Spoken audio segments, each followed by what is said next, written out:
What is going on, my dudes and dudettes?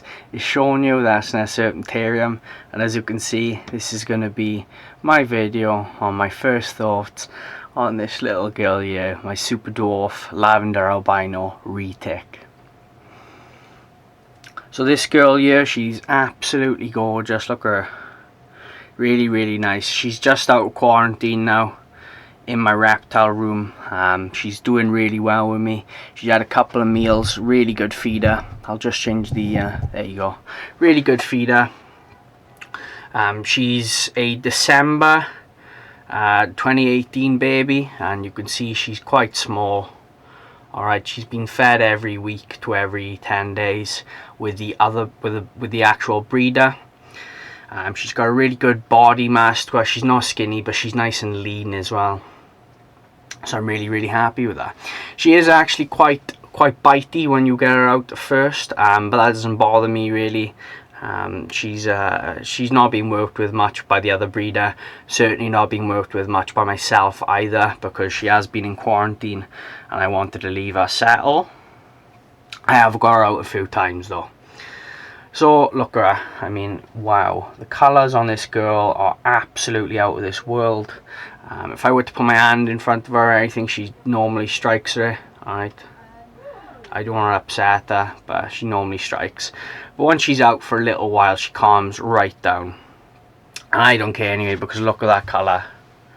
Right, I mean, wow. You cannot beat the colour on this snake. You just can't. Really pretty snake. So super dwarf reticulated pythons, you need to watch out, guys, when you're buying super dwarfs. I've done things I was looking out for when buying a super dwarf, and you can check that out on the channel. So with super dwarfs, guys, it's really important to have a look at the parents, okay, and bear in mind the super dwarfs tend to take their size cues from their mother. So this girl's mother was 6 feet. So to have a clutch of 6 feet, that's really good. She was bred, she's a 75% madu super dwarf. Obviously you can't get 100% lavender super dwarf, but you can actually get 100% super dwarf anaries. They're quite expensive though, but to be honest, if you want to go for a pure locality, more power to you. They look really cool as well. I don't think any of them look as nice as this girl, but they are stunning snakes. As you know, I am more of a pure locality guy. In the future, I am going to try to get pure locality super dwarfs. Maybe some Kurumpas or Kalatoas or Madus. As I say, this girl is a Madu. And work with them. But anyway, that's neither here nor there. This video is about this girl. So I find her very active. She clearly is very intelligent. She's a really good pet though, once you've had her out for a while. She does like a bit of a wander, but after a while she settles down and she's happy enough just sort of you know, sitting on the warmth of my hand here. But she does like a bit of a wander, and I do like to get her out to have a wander. She is in a tidy size tub for her size. It is, you know, about her length. Alright, she's about 2 foot. So, you know, I would say that's an appropriate size tub for her for the moment. She isn't especially active when she's in her tub. She tends to just sit in one corner, whether that be the hot side or the cool end, and she only really moves about when she can smell rodents. But yeah, I'm really enjoying it, to be honest. She's really settling in well so far.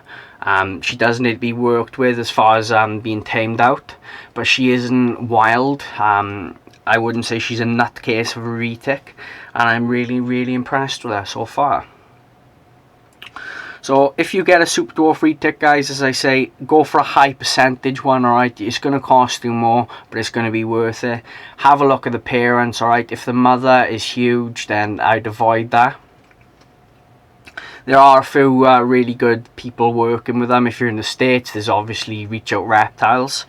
In the UK, there's a few breeders as well. I'm not going to recommend any here. You're going to have to have a look into it yourself. There are a few good breeders in the UK as well. So with the Super Dwarf retics, as I say, I would go with a high percentage madu, Kalatoa, or Karompa. Those are the smallest ones. And then you're much likely to get a smaller specimen.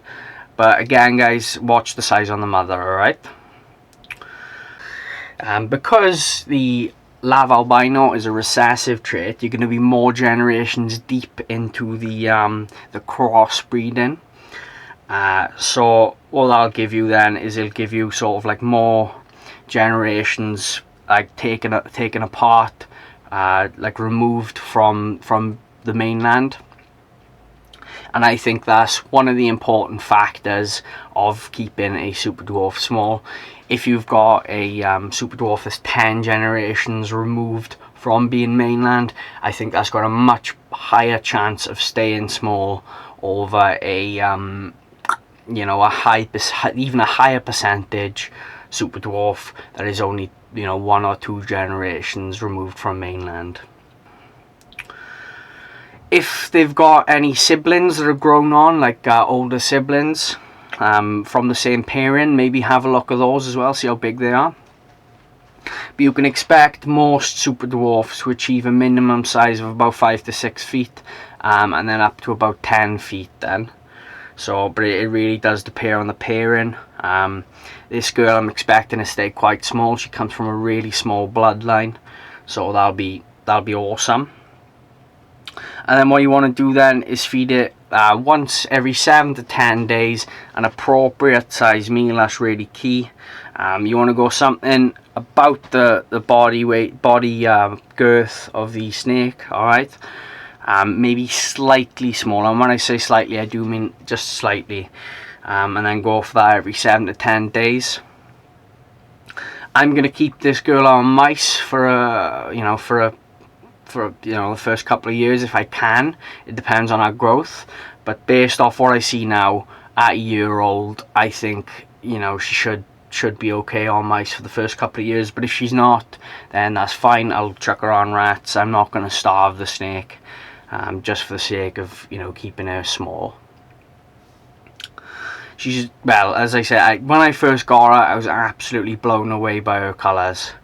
Right, she looked good on, you know, on the photos, but when I got her out of the tub, I was genuinely blown away. I got her out, handled her. She's really she's got nice smooth scales as well. I have held retics before, but this girl is especially nice. The handle and stuff like that, and as I say, she's probably just going to be a pet for me. Maybe I'll breed her in the future, maybe I won't. I'm not really, you know, decided on that. I tend to try to get a girl first in case I do change my mind, and I do want to breed, but I don't think I'll ever breed this girl, to be honest with you, but we'll have to see. So again, thank you for watching this this little video, guys, of my super dwarf retic. I really appreciate you spending time with me here today. This has been a little bit of a boring video, I'll admit that myself. I'm quite tired, to be honest, and I was more concentrated on this gorgeous little girl. I'll just get out of the shot there. Wow, the colours on this girl are absolutely lit. Really pretty. Yeah, but again, thank you for watching. If you're new around here, make sure you subscribe, smash that bell icon, like the video if you made it this far. Comment down below if you have a super dwarf retic, or if you want to get one, and I will see you in the next video. Bye, guys. Rory Burns again displayed deep concentration and good judgment. That's it. 47 he meant. Joe Denley was the first English batsman to fall. Steve Smith the fielder. Well, he even makes his catches last as long as possible. He held on. Captain Joe Root was dropped 3 times before he got to 50. Just watch them. Siddle's chance was the simplest, although Tim Payne had the gloves to help him. On the gun again. Still no good. And look who dropped this one. Yep, that is Steve Smith. Well, good fortune. But when Root got to 57, enter Pat Cummins.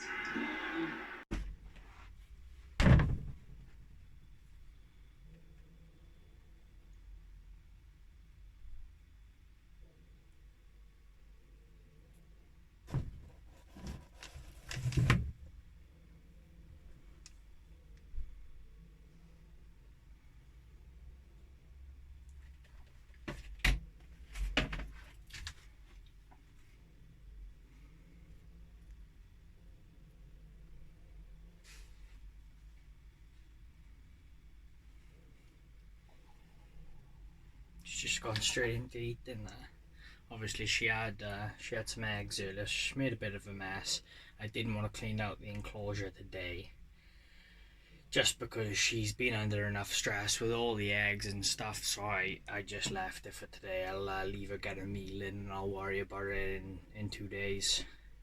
It's only a little bit of a mess anyway, so I'm not too worried about that. I can't believe she's just gone straight into eating it. Wasted no time there, she. No time at all.